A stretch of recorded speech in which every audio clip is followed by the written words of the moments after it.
আসসালামু আলাইকুম প্রিয় দর্শক। ইকোনমিতে বড় ফ্যাক্টর হলো রেমিটেন্স। এই রেমিটেন্স যদি প্রবাসীরা 2 মাস না দেয় তাহলে বাংলাদেশের অর্থনীতি তলানিতে ঠেকে যাবে এবং বাংলাদেশের যে পণ্য সামগ্রী আছে সব কিছু আকাশচুম্বী হয়ে যাবে।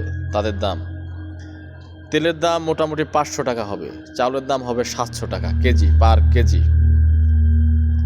300-400 টাকা পার কেজি হয়ে যাবে। প্রত্যেকটা জিনিস আপনার আকাশচুম্বী দাম হয়ে যাবে যদি রেমিটেন্স 2টা মাস বন্ধ করে দেওয়া হয়।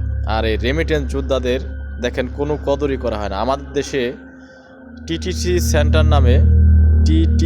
সেন্টার নামে একটা ট্রেনিং সেন্টার আছে, যা আমরা জানিই না, অনেকেই জানি না। আর এটা নিয়ে সরকার করছে ঠিক আছে, কিন্তু এটা নিয়ে প্রচারণা করে না। আর এর দায়িত্বে যারা আছে বেশিরভাগই আপনার দুর্নীতিবাজ।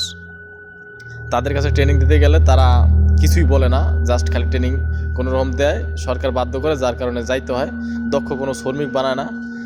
দেখেন, যাদের অর্থনীতি, যেই রাষ্ট্রের অর্থনীতি দাঁড়িয়ে আছে রেমিটেন্সের উপরে, সেই রাষ্ট্রের মানুষগুলো কত বড় অথর্ব জাতি হলে এই রেমিটেন্স যোদ্ধাদের নিয়ে ব্যবসা করে।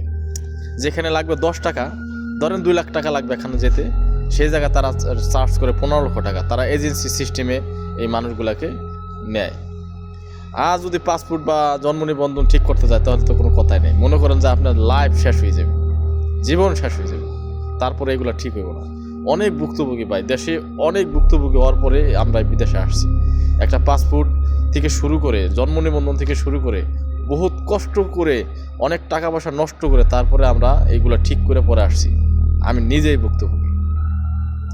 সুতরাং আমাদের দেশের যারা রাজনীতিবিদ আছে আসলেই দেশকে ভালোবাসে না, বিশ্বাস করেন বা না করেন, আসলে দেশকে ভালোবাসে না। তারা শুধু ভালোবাসে রাজনীতি করবে, টাকা ইনকাম করবে, বিদেশে পাড়ি যাবে, শেষ ক্লাস।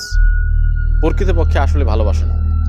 আজকে আমার দেশের 1 কোটি 1.5 কোটি মানুষ সারা পৃথিবীতে ছড়িয়ে ছিটিয়ে আছে এবং খাইয়ে না খাইয়ে টাকা দেশে পাঠায়, রেমিটেন্স পাঠায়। এই রেমিটেন্স তারা কি করে, মেরে খেয়ে দিয়ে মনে করেন যে আপনার বিদেশে পাড়ি যাবে। প্রত্যেকটা রাজনীতিবিদের এই একই অবস্থা, দশা। আজকে আপনার স্বাধীন হয়েছে প্রায় 50-55 বছর হয়ে গেল, কিন্তু আমাদের দেশের অবস্থা কখনোই পরিবর্তন হলো না। আর আদৌ হবে কিনা আল্লাহ পাক ভালো জানেন। সুতরাং এখনও সময় আছে। প্রবাসীদেরকে কিভাবে কি করলে আপনার এই দেশ আরও সুন্দর হবে এবং প্রবাসীরা খুব অল্প টাকায় বিদেশে পাড়ি জমাতে পারবে, উচিত ছিল তো এই প্রবাসীদেরকে আরও টাকা দিয়ে দেওয়া। মানে বিদেশে তো পাঠাবেই, আরও সাথে কিছু টাকা দিয়ে দেওয়া, কেন কিছুদিন পরে তো আবার রেমিটেন্স পাঠাবে। সুতরাং এখনও আপনার সতর্ক হন, তাহলে দেশ এবং জাতি দুটোই বাঁচবে। ভালো থাকবেন।